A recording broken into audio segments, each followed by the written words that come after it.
মধ্যমগ্রামে নাবালিকা ধর্ষণের পুলিশি তদন্ত যথাযথ হয়েছে বলে মন্তব্য করলেন তৃণমূল কংগ্রেসের সর্বভারতীয় সাধারণ সম্পাদক মুকুল রায়। মর্মান্তিক এই ঘটনাটি ইতিমধ্যে রাজনৈতিক ইস্যু বানিয়েছে বামেরা।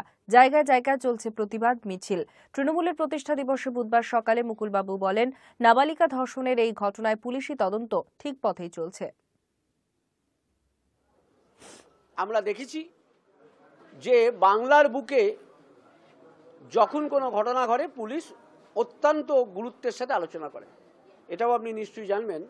আপনারা অনেকেই দিল্লিতে যখন একজন মানুষ মারা গেলেন, অত্যন্ত দুঃখজনক ঘটনা, তার যখন ফাঁসির আদেশ হলো, তখন আপনারা সেই খবরটা অত্যন্ত ভালোভাবে করেছেন, এটা করা দরকার।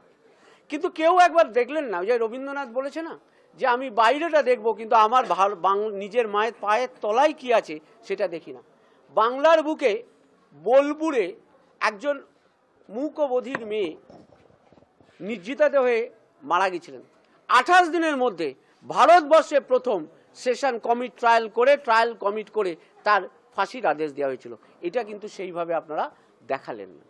এই যে ঘটনা ঘটেছে, এই ঘটনা ঘটার যারা অভিযুক্ত তারা জেলে আছে এবং তাদের বিরুদ্ধেও চার্জশিট হয়ে গেছে। সুতরাং একটা ঘটনা ঘটা অত্যন্ত দুঃখজনক।